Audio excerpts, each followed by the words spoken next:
నామానికి మహిమ కలుగునుగాక. ఆమేన్. ఈరోజు వాక్య ధ్యానాంశము మత్తయి సువార్త 27వ అధ్యాయము.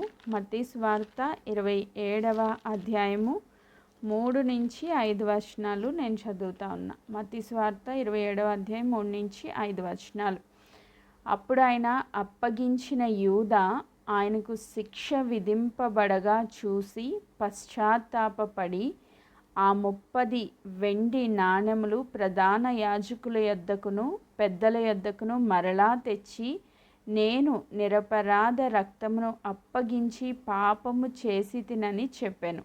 వారు దానితో మాకేమి, నీవే చూసుకొనుమని చెప్పగా, అతడు ఆ వెండి నాణెములు దేవాలయంలో పారవేసి పోయి ఉరి పెట్టుకొనెను. ఆమేన్. సో ఈ వాక్య లేఖన భాగంలోంచి పరిశుద్ధాత్మ దేవుడు మనతో మాట్లాడును గాక. ఆమేన్. సో ఈరోజు యూదా, ఇస్కరియోతు యూదా, అపోస్తులలో ఒక్కడైన యూదా గురించి మనము ధ్యానం చేయబోతూ ఉన్నాం.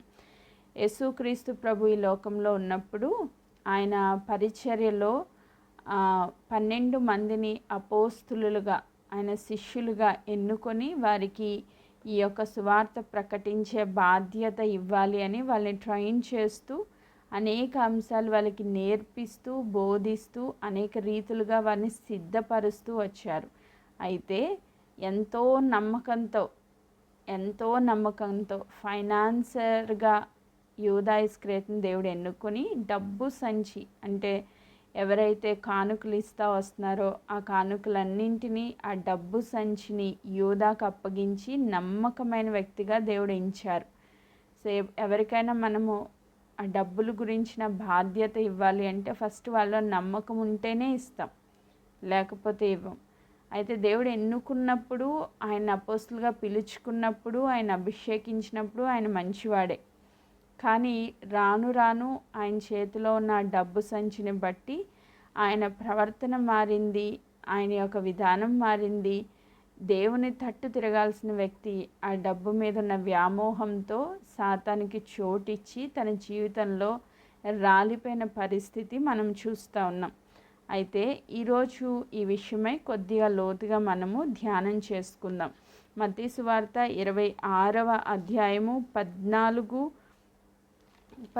నుంచి ఒకసారి నేను చదువుతున్నా. మత్తయి సువార్త 26వ అధ్యాయము 14 నుంచి 16 వచనాలు. అప్పుడు 12 మందిలో ఒకడగు ఇస్కరియోతు యూదా ప్రధాన యాజకుల యొద్దకు వెళ్ళి, నేను ఆయన మీకు అప్పగించిన ఎడల నాకేమి ఇత్తురని వారిని అడిగాను. అందుకు వారు 30 వెండి నాణెములు తూచి వానికిచ్చిరి. వాడప్పటి నుండి ఆయనను అప్పగించుటకు తగిన సమయము కనిపెట్టుచుండెను. సో యూదా ఇస్కరియోతు ప్రధాన యాజకుల దగ్గరికి వెళ్ళి, ఆయన నేను మీకు అప్పగిస్తే మీరు నాకేమిస్తారు అని అడిగాడంట.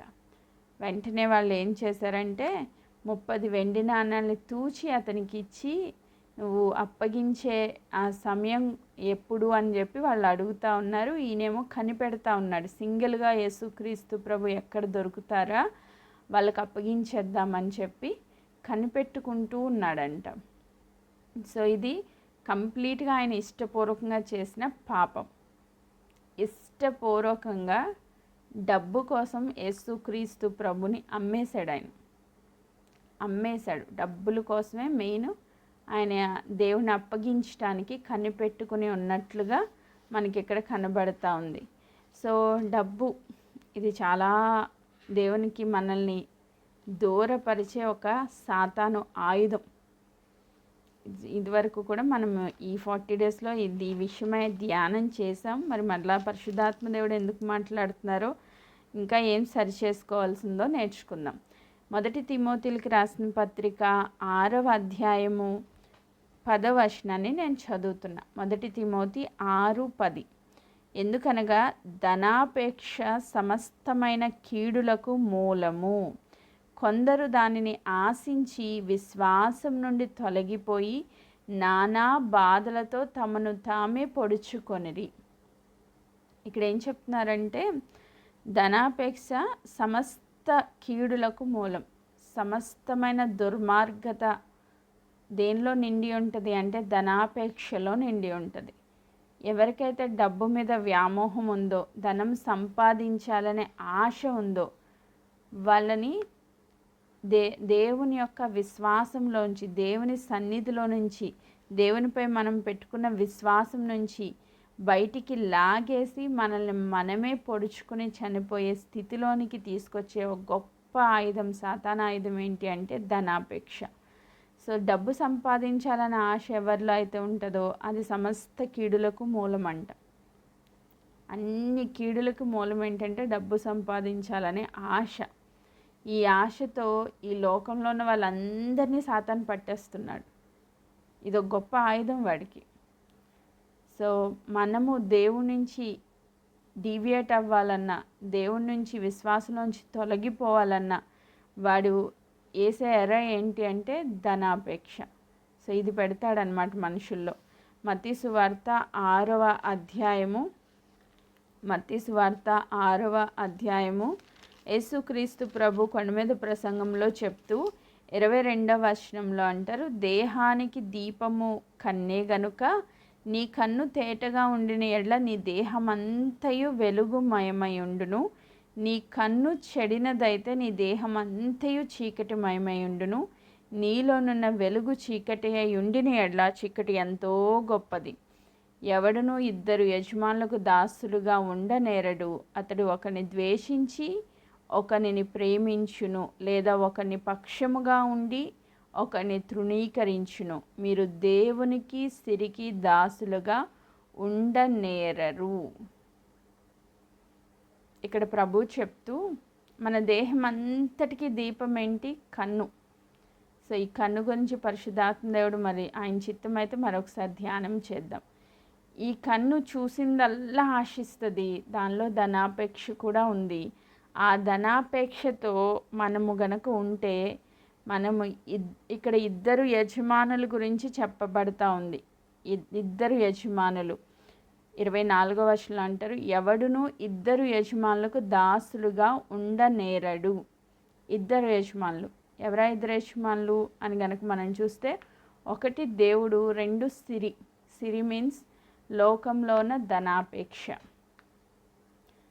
సిరి అంటే లోకంలో ఉన్న ధనాపేక్ష మీన్స్ అది పుట్టించే సాతాన్, ఆ ధనాపేక్షను కలిగజేసే సాతాన్. 1 దేవుడు, 2 ధనాపేక్ష. ఈ 2 యజమానులకి మనం దాసులుగా ఎట్ ఏ టైం ఉండలేం. ఎవరో ఒక్కరికే మనం దాసులుగా ఉండగలం. ఒక యజమాని క్రిందే మనం పని చేయగలం.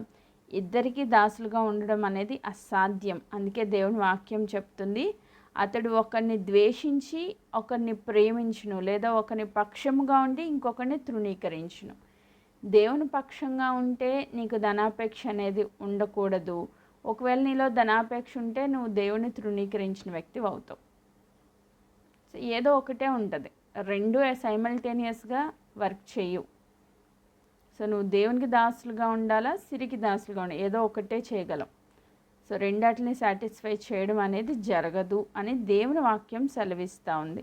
ఒకవేళ దేవుని సన్నిధిలో సాతాను ఎలా పెడతాడంటే, మనకి యేసుక్రీస్తు ప్రభు 40 దినాలు ఉపవాసం చేసినప్పుడు ఆయన ఉపవాసం ముగించిన వెంటనే సాతాను వచ్చి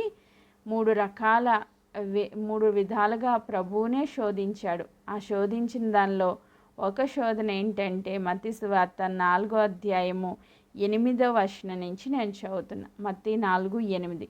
మరలా అపవాది మిగుల ఎత్తైన ఒక కొండ మీదకి ఆయన తోడుకొని పోయి ఈ లోక రాజ్యములన్నింటినీ వాటి మహిమను ఆయనకి చూపి, నీవు సాగిలపడి నాకు నమస్కారము చేసిన ఎడల వీటన్నింటినీ నీకు ఇచ్చేదనని ఆయనతో చెప్పగా. ఏం చూపిస్తున్నాడంట? లోకం యొక్క మహిమను చూపిస్తున్నాడంట. ఈ లోక రాజ్యాలన్నింటినీ వాటి మహిమను అంటే ఈ డబ్బు, ఈ సంపద, ఈ ఎంజాయ్మెంట్, లోకంలో ఉన్నదంతా యేసుక్రీస్తు ప్రభువుకి చూపిస్తున్నాడు. చూపించి చెప్తున్న మాట, నువ్వు నాకు సాగిలపడి నమస్కారం చేస్తే వీటన్నింటినీ నీకు ఇస్తాను. అల్టిమేట్గా సాతాను కోరుకునేది ఏంటి అంటే, నీకు ఏం కావాలితే అది ఇస్తాను, అయితే నువ్వు దేవునికి మొక్కకూడదు, నాకు మొక్కాలి. నన్ను ఆరాధించాలి. అంటే దేవుడి నుంచి నువ్వు బయటికి రావాలి. అదొక్కటే వాడి గోల్ అన్నమాట. నీకు డబ్బు ఆశ పెడతాడు, లేక బంగారం ఆశ పెడతాడు, లేకపోతే షాపింగ్ పిచ్చి పెడతాడు. ఈ లోకంలో ఏదో ఒకటి నీలో ఆశను పుట్టించి నిన్ను డీవియేట్ చేసి దేవుడి నుంచి దూరపరిచి దేవుణ్ణి ఆరాధించాల్సిన బిడ్డ సాతాన్ని ఆరాధించేటట్టు చేస్తాడు. సాతాన్ అంటే డైరెక్ట్గా మనం సాతాన్ని ఆరాధించం. డబ్బును ప్రేమించడమే సాతాన్ని ఆరాధించడం. లేకపోతే వేరే నీకు ఏదో ఒక ఆశ పుట్టిస్తాడు. ఆ ఆశలో నువ్వు కొట్టుకుని పోతూ ఉంటే దేవుడి నుంచి దూరంగా వెళ్ళిపోతావు. నువ్వు వాడికి కావాల్సింది ఏంటంటే దేవుడిని ఆరాధించకూడదు. నువ్వు సాతాను వలలో చిక్కాలి అంటే ఏదో ఒక ఎరేస్తాడనమాట. అది ధనాపేక్ష అవ్వచ్చు, వేరే ఏదైనా అవ్వచ్చు. సో నీ కంటితో చూసినంత కావాలని ఆ సుఖభోగాలు, ఆ ధనము, ఆస్తులు సంపాదించడం, ఇలాంటివన్నీ ఏదో ఒకటి పెడతాడు. ఆశను పెట్టి మనల్ని లాగడానికి చూస్తూ ఉంటాడు. అప్పుడు యేసుక్రీస్తు ప్రభు చెప్తున్నారు 10వ వచనంలో, యేసువానితో సాతానా పొమ్ము, ప్రభువైన నీ దేవునికి మ్రొక్కి ఆయనను మాత్రమే సేవింపవలెను అని వ్రాయబడి ఉన్నది. ప్రభువుకే మొక్కాలి, ఆయన్నే సేవించాలి. నిజంగా ప్రభువుకు మొక్కి ఆయన సేవిస్తే, ఆయన బిడ్డగా మనముంటే, ఆ నావన్నీ నీవి అని సెలవిచ్చిన దేవుడు నీకు ఈ లోకంలో ఏది కావాలంటే అది ఇవ్వడానికి ఆయన ఇష్టపడతారు. ఆయన్ని కాదు అనుకుని సంపాదించిన డబ్బు యోధా ఇస్కరియోతు జీవితంలో శాపంగా మార్చబడింది. ఆయన్ని కాదు అనుకున్నాడు, ఆయన అమ్మేశాడు. ఆయనకన్నా డబ్బును ఎక్కువగా ఆశపడ్డాడు, ఇష్టపడ్డాడు. 30 వెండి నాణాలు సంపాదించుకున్నాడు ప్రభువుని అమ్మేసి. కానీ ఏంటి సుఖం? ఆ డబ్బును మళ్ళీ వాళ్ళకి ఇచ్చేసి వెళ్ళి ఉరి పోసుకుని చనిపోయాడంట. ఉరి పెట్టుకుని చచ్చిపోయాడంట. తను చేసిన ఆ పాపానికి ప్రాయశ్చిత్తం లేదు అనుకుని దుఃఖపడి వెళ్ళి చనిపోయాడు. సో ఈరోజు దేవుడు ఏం చెప్తున్నారు మనకి? యోహాను సువార్త యూదా గురించి ఇంకొక మాట చదువుదాం. యోహాను సువార్త 12వ అధ్యాయము. యోహాను సువార్త 12వ అధ్యాయము 6వ వచనాన్ని నేను చదువుతున్నా, 5 నుంచి. ఈ అత్తరు ఎందుకు 300 దేనారములకు అమ్మి బీదలకు ఇయ్యలేదనెను. వాడిలాగు చెప్పినది బీదల మీద శ్రద్ధ కలిగి కాదు గాని, వాడు దొంగ అయి ఉండి తన దగ్గర డబ్బు సంచి ఉన్నందున అందులో వేయబడినది దొంగిలించుచూ వచ్చెను గనుక అలాగూ చెప్పెను. ఇక్కడ మరియా అచ్చ జటామాంసి అత్తరును తీసుకుని వచ్చి ఆయన పాదాల దగ్గర ఆ బుడ్డిని పగలగొట్టి దానిలో ఉన్న అత్తరుని పూసి తన తల వెంట్రుకలతో తుడిచి యేసుక్రీస్తు ప్రభుని అభిషేకిస్తూ ఉంటే అక్కడున్న యూదా ఇస్కరియోతు చెప్తున్నాడు, ఎందుకమ్మా 300 దేనారాలు వస్తాయి కదా, అది అమ్మేస్తే అమ్మేసి ఆ డబ్బులు ఏదో తీసుకొచ్చి నాకు ఇస్తే నేను బీదలకి ఇస్తాను కదా అని చెప్తున్నాడంట. ఆ బీదలకి ఇస్తాను కదా అని చెప్పిన ఉద్దేశం ఏంటి అంటే, ఆయన దగ్గర డబ్బు సంచి ఉంది, వాడు దొంగ, దానిలో వేసిన డబ్బులన్నీ తన పర్సనల్ కోసం ఉపయోగించుకుంటూ వచ్చాడు, తను పర్సనల్గా వాడేసుకుంటూ వచ్చాడు. ఆ డబ్బు పర్సనల్గా తనకు ఉపయోగపడుతుందన్న ఉద్దేశంతో చెప్తున్న మాట, నువ్వు అమ్మి బీదలకి ఇవ్వచ్చు కదా, ఎందుకు వేస్ట్ చేస్తున్నావు అని. అంటే తన హృదయం ఎలా అయిపోయిందంటే, ఆ సంచిలో వేసిన డబ్బులల్లా నాకే వస్తాయి, నేనే వాడేసుకోవచ్చు, ప్రభుకి లెక్క అప్పు చెప్పక్కర్లేదు, ప్రభు చూడట్లేదు. ప్రభుకి తెలియదండి ఆయన ఎంత వాడుకుంటున్నాడో, ఎంత మిగులుస్తున్నాడో, ఏం చేస్తున్నాడో అన్నీ తెలుసు, పిన్ టు ప్రభుకి తెలుసు. కానీ అక్కడ మనం అండర్స్టాండ్ చేసుకోవాల్సింది ఏంటంటే, ప్రభు పక్కనే ఉన్నాడు, రెగ్యులర్గా ఆయన చేస్తున్న అద్భుతాలు చూస్తున్నాడు. ఆయన కూడా అపోస్తులుగా అభిషేకించబడ్డాడు, ఆయన కూడా అద్భుతాలు చేశాడు, రోగులను స్వస్థపరిచాడు, దేవుని ఉపదేశం వింటున్నాడు, ఆయన నిత్య జీవం కొరకు బోధిస్తున్నారు, పరలోకం గురించి బోధిస్తున్నారు, బీదలకు సువార్త ప్రకటించబడుతుంది, ఇవన్నీ వింటున్నాడు. కానీ తన హృదయం వీటి ఏట్ల మీద లేదు. ఇవేమీ కూడా ఆయన ఇన్ఫ్లుయెన్స్ చేయలేకపోయినాయి. దేవుని ఉపదేశం కానీ, దేవుడు చేసే అద్భుతాలు కానీ, దేవుడిచ్చిన నూతన జీవము కానీ, నూతన ప్రత్యక్షతలు ఏవి కూడా ఆయన్ని ఇన్ఫ్లుయెన్స్ చేయలేకపోయినాయి. ఎందుకు అంటే తనలో ఉన్న ధనాపేక్షను బట్టి ఆ డబ్బు మీదే ఫోకస్ చేశాడు, కానీ దేవుని మాట మీద ఫోకస్ చేయలేకపోయాడు. దేవుని మాటని అంగీకరించలేకపోయాడు. దేవుని మాట మీద ఫోకస్ చేయలేకపోయాడు. సో దేవుని నుంచి డీవియేట్ చేయడానికి సాతాను వేసిన పెద్ద వల ఏంటంటే తనలో ధనాపేక్ష పెట్టేశాడు. అందుకే ప్రభు చెప్తారు కదా, మత్తయి సువార్త 6వ అధ్యాయంలోనే 19వ వచనం, 6:19, భూమి మీద మీ కొరకు ధనము కూర్చుకొనవద్దు, ఇక్కడ చిమ్మటయు తుప్పును తినివేయును, దొంగలు కన్నం వేసి దొంగిలించెదరు. పరలోకంలో మీ కొరకు ధనము కూర్చుకొనుడి, అక్కడ చిమ్మట అయినను తుప్పైనను దానిని తినివేయదు, దొంగలు కన్నం వేసి దొంగిలించరు. నీ ధనం ఎక్కడ ఉండునో అక్కడనే నీ హృదయము ఉండును. ప్రభు ఏం చెప్తున్నారు? డబ్బు సంపాదించుకోమంటున్నారా? ఈ లోక ధనాపేక్షతో దేవుని నుంచి దూరంగా వెళ్ళిపోమంటున్నారా? ఎక్కడ సంపాదించుకోవాలి మనం డబ్బు? పరలోకంలో సంపాదించుకోవాలంట. అంటే అర్థం ఏంటి? ఈ భూమి మీద డబ్బు సంపాదించడానికి నువ్వు పడే ప్రయాస కన్నా పరలోకపు ఆత్మల సంపాదనలో నువ్వు పడే ప్రయాస అది విలువైనది, అది శాశ్వతమైనది. ఒక దినాన్ని దానివల్ల మనకి జీతం వస్తుంది. మనం అక్కడ ఒక ఉన్నతమైన ధనవంతులుగా మార్చబడతాం. ఈ లోకపు ధనవంతులు పరలోకంలో దరిద్రులుగా ఉండొచ్చు, కానీ ఈ లోకంలో ప్రభు కొరకు కష్టపడి ఆత్మలు సంపాదించిన వారు పరలోకంలో అత్యధికమైన ధనవంతులంట. లాజరు ధనవంతుడు స్టోరీలో మనం చూస్తాం. ధనవంతుడు అన్ని సుఖాలు అనుభవించాడు. ఈ లోకంలో ఆయనకి లేనిది ఏదీ లేదు, అన్నీ ఉన్నాయి, ఒక రక్షణ తప్ప. లాజరు భయంకరమైన దరిద్రుడిగా బ్రతికాడు, కానీ రక్షణలో ఉన్నాడు. ఒక దినాన్ని ఇద్దరూ చనిపోయారంట. లాజరేమో అబ్రహాము రొమ్ము వెళ్ళిపోయి అక్కడ విశ్రాంతి పొందుతూ సంతోషంగా ఉన్నాడు. ఈ ధనవంతుడు నరకంలో పడి కాలుతా ఉన్నాడు. ఒక చుక్క నీటి కొరకు అర్థిస్తూ ఉన్నాడు. అంటే ఎవరు ధనవంతులు, ఎవరు దరిద్రులు? లాజరు గొప్ప ధనవంతుడిగా మార్చబడ్డాడు. ఈరోజు మనం దేన్ని వెతుకుతున్నాం? దేని మీద ఆశ పెట్టుకున్నాం? దేని వెనకాల మనం పరిగెత్తుతున్నాం? లూకాసు వార్త 6వ అధ్యాయము 20వ వచనాన్ని కూడా నేను చదువుతున్నా. 6:20. అంతటా ఆయన తన శిష్యుల తట్టు పారజూచి ఇట్లా నేను, బీదలైన మీరు ధన్యులు, దేవుని రాజ్యము మీది. ఎవరు ధన్యులంట? ధనవంతులు ధన్యులు అని దేవుడు చెప్పలా.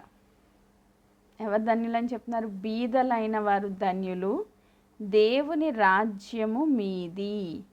24, అయ్యో ధనవంతులారా, మీరు కోరిన ఆదరణ మీరు పొంది ఉన్నారు. అయ్యో ఇప్పుడు కడుపు నిండి ఉన్న వారులారా, మీరు ఆకలి గొందురు. అయ్యో ఇప్పుడు నవ్వుచున్న వారులారా, మీరు దుఃఖించి ఏడ్తురు. ధనవంతులు పరలోక రాజ్యంలో గొప్పవాళ్ళు కాదు, దరిద్రులు ధన్యులుగా మార్చబడతారు అని దేవుని మాట సెలవిస్తూ ఉంది. ఈరోజు బీదవాళ్ళుగా ఉన్న వాళ్ళు ఎవ్వరు బాధపడక్కర్లేదు. అయ్యో నేను బీదదానిగా ఉన్నాను, నాకు డబ్బు లేదు, ఆస్తి లేదు, నాకు అంతస్తులు లేవు, ఏం బాధపడాల్సిన అవసరం లేదు. మీరు దేవుని దృష్టిలో ఎవరంట? ధన్యులు, ధనవంతులు. ఆమేన్, ప్రైజ్ గాడ్. దేవుని దృష్టిలో ధనవంతులు. ఒక పేద విధవరాలు వచ్చిందంట, ఒక కాసు వేసిందంట దేవుని సన్నిధిలో. అక్కడ చాలా చాలా గొప్ప గొప్ప ధనవంతులు ఉన్నారు, వాళ్ళందరూ తెచ్చి వేస్తున్నారు కానుకలు. కానీ దేవుని హృదయాన్ని అది ఏది తాకలేకపోయింది. ఆమె వేసిన ఆ జీవనోపాధి అంతా తీసుకొచ్చి ఆ కాసు వేసింది. దాన్ని చూసి దేవుడు సంతోషించారు. ఆమేన్.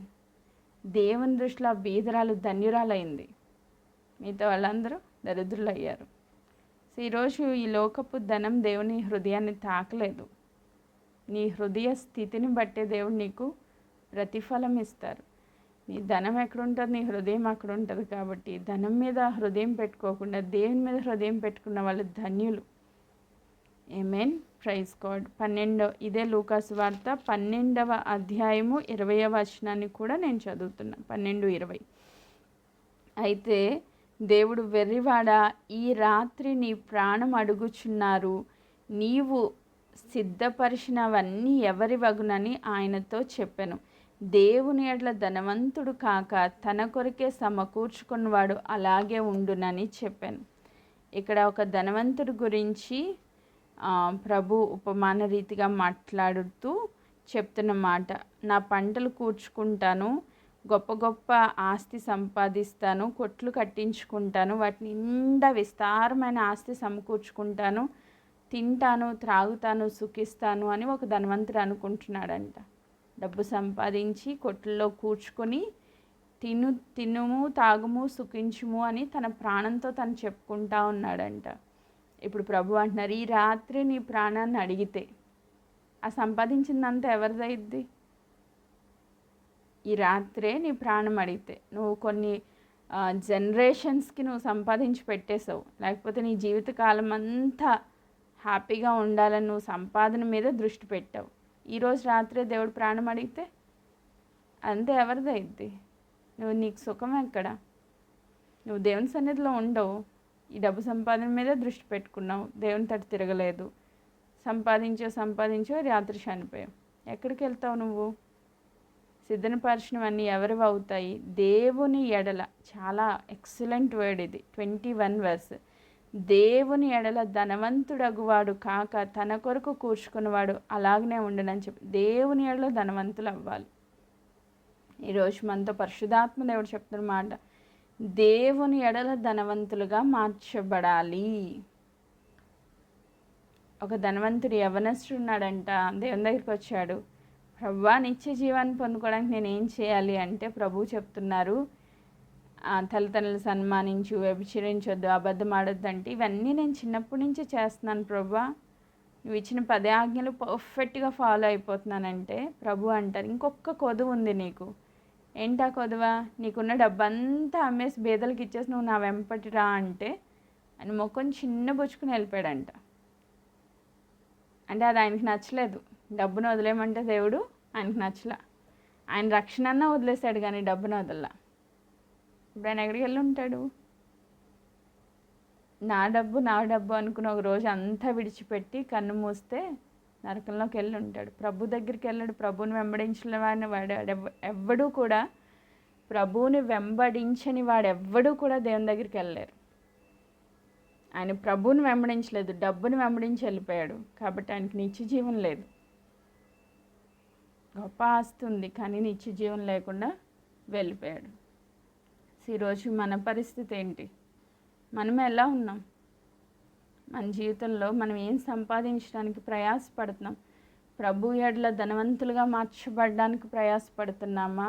ఈ లోక సంపదలు, ధనధాన్యాలు సంపాదించుకోవడానికి ప్రయాసపడుతున్నామా? దేవుడు ఈరోజు చాలా బలంగా మనల్ని ఈ క్వశ్చన్ అడుగుతూ ఉన్నారు.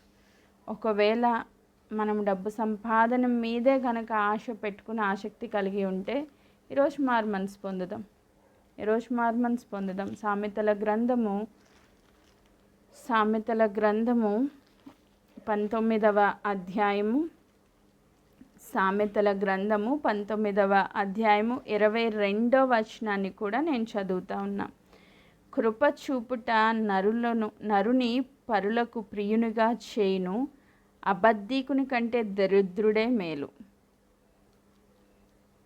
కృప చూపుట నరుని పరులకు ప్రియునిగా చేయును, అబద్ధీకుని కంటే దరిద్రుడే మేలు. అబద్ధీకుడు కంటే దరిద్రుడే మేలు. అబద్ధీకుడు అంటే అబద్ధాలకి జనకుడు సాతాను. ఆ సాతాను బిడ్డగా నువ్వు ఉంటే నీకంటే దరిద్రుడే మేలు అంటున్నారు. కృప చూపుట నరుని పరులకు ప్రియునిగా చేయును. నువ్వు వేరే వాళ్ళకి కృప చూపిస్తున్నావు, వేరే వాళ్ళకి సహాయం చేస్తున్నావు, నువ్వు దీనులను ఆదరిస్తున్నావు, అలా ఉంటే కనుక నిన్ను అందరికీ ప్రియులుగా చేస్తారంట. ఒకవేళ నువ్వు అబద్ధికుడిగా ఉంటే దరిద్రుడిగా మార్చబడతావు. దరిద్రుడే మేలు, నీకన్నా దరిద్రుడే మేలు అని దేవుని వాక్యం సెలవిస్తూ ఉంది. సో ఈరోజు వేరే వాళ్ళని కనికరించే వ్యక్తిగా, ఆ నిత్యజీవం కావాలని వచ్చిన యవ్వనస్తుడు నీ డబ్బు అమ్మి బేదలకి ఇమ్మంటే ఆయన ఇష్టపడలా. వేరే వాళ్ళకి కృప చూపించడానికి ఆయనకి ఇష్టం లేదు. ఆయన డబ్బు ఆయన దగ్గరే ఉండాలి. స్వార్థం, ఆ స్వార్థంతో వెళ్ళిపోయాడు. దేవుని యొక్క కృపలో నుంచి తను రాలిపోయాడు. సో ఈరోజు స్వార్థపరులుగా కాదు, ధనాపేక్ష కలిగిన వ్యక్తులుగా కాదు, ఈరోజు మనం ఎలా ఉండాలని దేవుని వాక్యం సెలవిస్తూ ఉంది అంటే, దేవుని తట్టు తిరిగి ధనాపేక్షని విడిచిపెట్టి దేవుణ్ణి వెంబడించే వ్యక్తులుగా, ఆయనను మాత్రమే సేవించే వ్యక్తులుగా ఉండాలి. నువ్వు ధనానికి దాసుడుగా ఉన్నావా, దేవునికి దాసుడుగా ఉన్నావా? ఒక్కసారి మనల్ని మనం ఆత్మ పరిశీలన చేసుకుందాం. ఆమేన్. ఒక్కసారి మనల్ని మనం ఆత్మ పరిశీలన చేసుకుందాం. 2వ కొరింథీయులకు రాసిన పత్రిక 7వ అధ్యాయము, ఒకసారి మత్తయి సువార్త 27వ అధ్యాయము, మత్తయి సువార్త 27వ అధ్యాయం మన మూలవాక్యం మరొకసారి చదువుతున్నాను చూడండి, 3వ వచనం నుంచి. అప్పుడు ఆయనను అప్పగించిన యూదా ఆయనకు శిక్ష విధింపబడగా చూసి పశ్చాత్తాపపడి ఆ 30 వెండి నాణెములు ప్రధాన యాజకుల యొద్దకు పెద్దల యొద్దకు మరలా తెచ్చి, నేను నిరపరాధ రక్తంను అప్పగించి పాపము చేసి తినని చెప్పెను. వారు దానితో మాకేమి, నీవే చూసుకొనమని చెప్పగా అతడు వెళ్ళి ఆ వెండి నాణెములు దేవాలయంలో పారవేసి పోయి ఉరి పెట్టుకొనెను. సో ఈరోజు ఈ మాటలో మనం గమనించాల్సిన ఇంకొక అంశం ఏంటి అంటే, అసలు దీని అంతటికీ మూలం ధనాపేక్ష. అది మనకి క్లియర్గా అర్థమైంది కదా. యేసుక్రీస్తు ప్రభును అమ్మేయాలన్న ఆలోచన ఆయనకి ధనాపేక్ష ద్వారా వచ్చింది. అది సమస్త కీళ్లకు మూలం. దానివల్ల మనం దేవుని కృపలో నుంచి రాలిపోతాం. అది మనకు అర్థమైంది. అయితే ఈయన ఆ పాపం చేసిన తర్వాత ఈయన పశ్చాత్తాపడ్డాడు. కానీ ఎలాంటి పశ్చాత్తాపం ఈయనలో కలిగింది అన్నది చాలా ఇంపార్టెంట్. సో పాపం చేశానని గ్రహించాడు. నేను నిరపరాధిని అమ్మేశానే అని గ్రహించాడు. నిరపరాధి రక్తాన్ని అప్పగించి పాపం చేసి తినని చెప్పాడు. పశ్చాత్తాపడ్డాడు. కానీ లౌకికమైన పశ్చాత్తాపం, దైవ చిత్తానుసారమైన దుఃఖము కాదది. ఒకసారి ఆ మాట కూడా మనం చదువుకుందాం. 2వ కొరింథీ పత్రిక 7వ అధ్యాయము, 2వ కొరింథీ పత్రిక 7వ అధ్యాయము, 2వ కొరింథీ పత్రిక 7వ అధ్యాయం 10వ వచనం. దైవ చిత్తానుసారమైన దుఃఖము రక్షణార్థమైన మారుమనసు కలగజేయును. ఈ మారుమనసు దుఃఖాన్ని పుట్టించదు, అయితే లోక సంబంధమైన దుఃఖము మరణమును కలగచేయును. ఇప్పుడు యూదా ఇస్కరియోతు హృదయంలో కలిగిన దుఃఖం ఎలాంటిదంటే లోక సంబంధమైన దుఃఖము. కాబట్టి ఆయన ఎక్కడికి తీసుకెళ్ళిందంటే మరణానికి తీసుకుని పోయింది. ఈయన పశ్చాత్తాపడ్డాడు, నేను పాపం చేశానని గ్రహించాడు. కానీ లోకపరమైన దుఃఖం కలిగింది ఆయనకి. ఇప్పుడు 2 రకాల దుఃఖాలు ఉన్నాయి. ఒకటి దైవ చిత్తానుసారమైన దుఃఖం, 2 లోక సంబంధమైన దుఃఖం. సో దీంట్లో మనకి 2 మనలో కూడా కలుగుతూ ఉంటాయి. ఇప్పుడు వాక్యం వింటున్నంతసేపు కొంతమంది దైవ చిత్తానుసారమైన దుఃఖంలోకి నడిపించబడతారు, కొంతమంది లౌకిక దుఃఖంలోనికి కూడా నడిపించబడతారు. సో మనం ఆ రెండిట్లో దేని గుండా వెళ్తున్నామో మనల్ని మనం ఐడెంటిఫై చేసుకోవాలి. దైవ చిత్తానుసారమైన దుఃఖం అంటే ఏంటి ఒకసారి ఆలోచన చేస్తే, అయ్యో దేవుని యొక్క హృదయాన్ని నేను గాయపరిచానే, దేవునికి వ్యతిరేకంగా నేను పాపం చేసి దేవుణ్ణి దుఃఖపెట్టాను అని గ్రహించి నువ్వు మారు మనసు పొంది దేవుని తట్టు తిరిగితే అది దైవ చిత్తానుసారమైన దుఃఖం. దేవుని మాటకి నేను విధేయత చూపించట్లేదు, తద్వారా దేవుని హృదయాన్ని నేను గాయపరుస్తున్నాను, దేవుణ్ణి దుఃఖపెడుతున్నాను అని గ్రహించి దేవుని తట్టు తిరిగి ఆ విషయంలో నువ్వు మారు మనసు పొందితే అది దైవ చిత్తానుసారమైన దుఃఖం. లేదు, నేను అనుకున్న ప్లాన్ ఫెయిల్ అయిపోయింది, నేను వేసిన ఆ ప్లాన్లో నేను సక్సెస్ అవ్వలేకపోయాను, లేక నేను నష్టపోయాను, నేను నిరాశపడుతున్నాను, ఇంకా నాకు వద్దు, నా జీవితం నాకు వద్దు అని అనుకుని లోక సంబంధమైన దుఃఖంలోనికి నువ్వు నడిపించబడి సాతాన్ ద్వారా ప్రేరేపించబడి మరణానికి కూడా సమీపించే ప్రమాదం ఉంది. ఈరోజు సూసైడ్స్ అన్నీ ఎందుకు జరుగుతున్నాయి? ఆత్మహత్యలు ఎందుకు జరుగుతున్నాయి? ఇదే స్పిరిట్ పనిచేస్తుంది అక్కడ. లోక సంబంధమైన దుఃఖం వాళ్ళలో ఉంటుంది, అది మరణానికి తీసుకుని పోద్ది. చాలామంది ఆ టైంలో నాకు తెలియలేదక్క, నేను అలా చేయకుండా ఉండాల్సింది, కానీ నాకు తెలియలేదు, అప్పటికప్పుడు నేను చనిపోవాలన్న థాట్ తప్ప వేరే థాట్ రాలేదు అని కొంతమంది చెప్తా ఉన్నారు. ఎందుకు ఆ థాట్ వస్తుంది నీకు? నీలో ఏం కలుగుతుంది? లోక సంబంధమైన దుఃఖం కలుగుతుంది, నిరాశ, నష్టపోయాను, నేను అనుకున్నది జరగట్లా, నా జీవితం ఇంకొద్దు, నన్ను నేను ముగించుకోవాలి అని అనుకుని నువ్వేం వెళ్ళిపోతున్నావు? సూసైడ్ థాట్స్లోకి వెళ్ళిపోతున్నావు, ఆత్మహత్య చేసుకోవాలని ప్రేరేపించబడతా ఉన్నావు. అది మరణానికి తీసుకుని పోద్ది. మరణాలు 2 రకాలు ఉన్నాయి మళ్ళీ, ఆధ్యాత్మిక మరణము, భౌతిక మరణం. మొదటిగా ఆధ్యాత్మికంగా నువ్వు చచ్చిపోతావు, రెండోది భౌతికంగా కూడా చచ్చిపోతావు. 2 విధాలుగా లాస్ చేస్తుంది ఈ లోక సంబంధమైన దుఃఖం. కానీ దైవ సంబంధమైన దుఃఖము నీకు రక్షణ అనే మారుమనసునిచ్చి దేవుని తట్టు తిప్పుతుంది. పేతురు గారు కూడా అబద్ధం ఆడారు, యేసుక్రీస్తు ప్రభు తెలియదని. ఇప్పుడు యూదాయిస్క్రియత అమ్మేశాడు, పేతురేమో నాకు తెలియదని ముమ్మారు బొంకారు, అబద్ధం ఆడారు. కానీ ఆయన దేవుని తట్టు తిరిగి, అయ్యా నేను పాపిని అని ఒప్పుకొని దైవ చిత్తానుసారమైన దుఃఖముతో దేవుని తట్టు తిరిగారు కాబట్టి అద్భుతమైన సంఘ స్థాపకుడుగా ఆయన మార్చబడ్డాడు. యూదా ఇస్కరియోతు లోక సంబంధమైన దుఃఖంతో పశ్చాత్తాపడి వెళ్ళి ఉరి పెట్టుకొని చనిపోయాడంట. సో ఈ 2 రకాల దుఃఖంలో మనం వాక్యం వింటున్నప్పుడు ఏ దుఃఖం మనలో కలుగుతుంది? దైవ చిత్తానుసారమైన దుఃఖంలోకి మనం వెళ్తున్నామా? పశ్చాత్తాపడి మారుమనసు పొందుతున్నామా? లేక ఈ లోక సంబంధమైన దుఃఖంలోకి వెళ్ళిపోయి మరణానికి వెళ్ళిపోతున్నామా? సో మనల్ని మనం చెక్ చేసుకోవాలి. మొదటిది ధనాపేక్ష, అది నేను దేవుని నుంచి డీవియేట్ చేసి లాగి ఈడ్చుకొని పోవడానికి సాతాను వేసే ఒక గొప్ప ఆయుధం. సో ఏదో విధంగా డబ్బు సంపాదించాలనే ఆశ దేవునికి దాసుడిగా నువ్వు ఉండకుండా ఆ ధనానికి దాసుడిగా చేసుకుని నేను దేవుని చిత్తంలో నుంచి బయటికి లాగేస్తూ ఉంటుంది. 2వ పాయింట్ మనం గుర్తుపెట్టుకోవాల్సింది, ఈ లోకంలో ధనవంతులు అవడం కాదు, దేవుని ఎడల మనం ధనవంతులుగా మార్చబడాలి. అది మన హృదయంలో ముద్రించుకోవాలి. ఇంకొక విషయం మనం నేర్చుకున్నది, దైవ చిత్తానుసారమైన దుఃఖము మనలో కలగాలి. దాని ద్వారా మనం రక్షణార్థమైన మారుమనసు పొందాలి, పశ్చాత్తాపడాలి. ఈ లోక సంబంధమైన దుఃఖంలోనికి వెళ్ళకూడదు, తద్వారా మనం మరణంలోనికి నడిపించబడతామని గ్రహించి గుర్తించి ఈరోజు దైవ చిత్తానుసారమైన దుఃఖంతో సంపూర్ణ మారుమనసు కలిగి, ఒకవేళ మనలో ధనాపేక్ష ఉందా, లేక ఈ లోకపరమైన ఏదో ఒక ఆపేక్ష నేను దేవుని నుంచి డీవియేట్ చేస్తుందా, గుర్తించి గ్రహించి మారుమనసు పొందుదాం.